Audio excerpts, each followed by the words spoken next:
नाजरीन, पाकिस्तान की सियासी तारीख में तहरीक इंसाफ एक ऐसी जमात के तौर पर उभरी जो अवामी ताकत, एहतजाजी सियासत और सड़कों पर दबाव को अपनी सबसे बड़ी कुव्वत समझती रही। 2018 के बाद और खुसूसन 2022 से लेकर अब तक PTI ने बारहा एहतजाज, लॉन्ग मार्च और धरनों के जरिए हुकूमत और रियासती इदारों पर दबाव डालने की कोशिश की। ताहम अमली तौर पर इन तमाम कोशिशों से वो नताइज हासिल ना हो सके जिनकी तवक्को की जा रही थी। आइए तहरीक इंसाफ की एहतजाजी सियासत का तनकीदी जायज़ा लेते हैं, ख़ास तौर पर उन 3 फैसला कुन मौक़ों का तज्ज़िया करते हैं जिनमें PTI के पास सियासी कामयाबी हासिल करने के हकीकी इम्कानात मौजूद थे, मगर गलत फैसलों और हिकमत अमली की कमज़ोरी के बायस वो मौक़े ज़ाया हो गए। पहला फैसला कुन मौका था 22 मई 2022 को।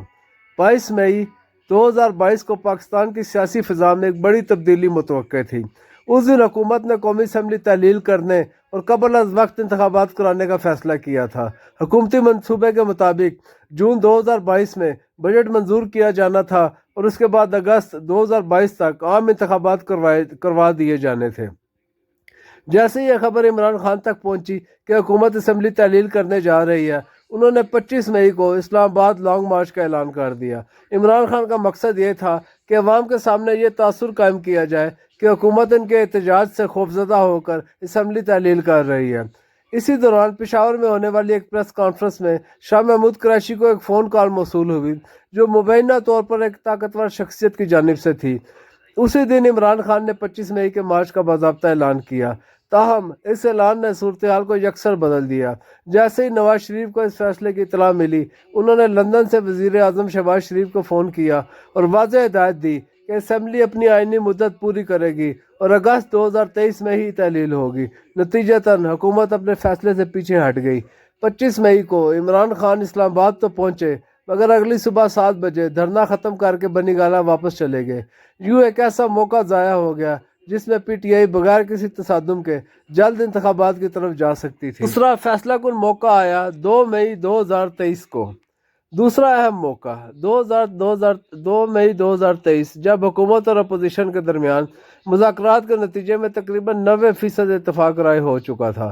तय पाया था कि जून में बजट पेश करने के फ़ौरन बाद कौमी असम्बली तहलील कर दी जाएगी और सितंबर के आखिर या अक्टूबर के आगाज़ में इंतखाबात मुनक्किद होंगे। ये मामलात मुज़ाकराती कमेटी में तय पा चुके थे। फवाद चौधरी और शाह महमूद कुरैशी ने हुकूमती कमेटी को बताया कि वो इस पेशरफ से इमरान खान को आगाह करेंगे। दोनों ने इमरान खान से फ़ोन पर बात की, मगर इमरान खान ने बात सुनते ही उन्हें हिदायत की कि फ़ौरन प्रेस कॉन्फ्रेंस करके मुज़ाकरात नाकाम होने का ऐलान किया जाए। जब फवाद चौधरी और शाह महमूद कुरैशी वापस कमेटी रूम पहुँचे तो वहाँ इसहाक डार, साद रफ़ीक और आज़म नज़ीर तारण समेत हुकूमती अरकान मौजूद थे। उनके चेहरों पर हैरत और परेशानी नुमायाँ थी क्योंकि खैरियत पहले ही वापस जा चुकी थी।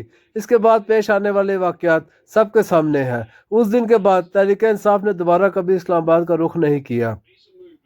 PTI के साबिक रहनुमा शेर अफजल मरवत ने इस हवाले से बहुत से इंकशाफात किए हैं।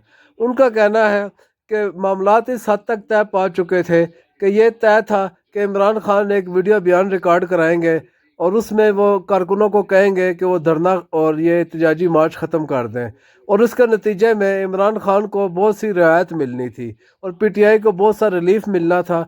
उस रिलीफ के बारे में तो उन्होंने नहीं बताया, लेकिन उसमें उन्होंने इंडिकेशन ये दिया था कि उसमें इमरान खान की रिहाई भी शामिल थी।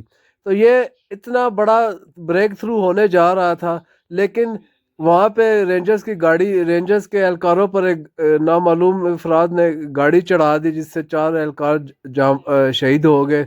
और इसी तरह बुशरा बीबी ने भी लॉन्ग मार्च के शुरका को रेड जोन तक आने के लिए कहा और वो वहाँ तक पहुँचे भी, जिसकी वजह से तमाम जो पेशरफ्त हुई थी वह सारी नाकाम हो गई और हुकूमती अरकान और PTI के अरकान के दरमियान जो कुछ तय पाया था वो सब ख़त्म हो गया। इन तीनों मौक़ों का बगौर जायज़ा लिया जाए तो ये वाज़ेह होता है कि तहरीक इंसाफ की क़यादत ने हर बार जज्बाती फ़ैसलों को सियासी हकीकत पर तरजीह दी।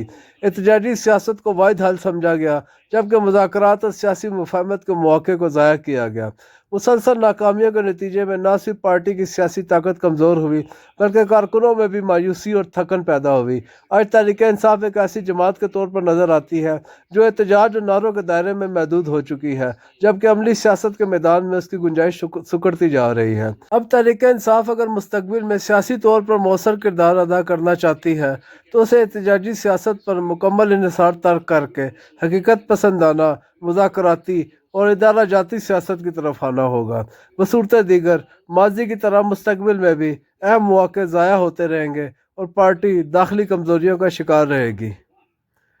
ناظرین، اگر آپ کو یہ ویڈیو پسند آئی ہو تو اس چینل کو سبسکرائب کریں اور اس ویڈیو کو لائک اور شیئر کریں۔ شکریہ۔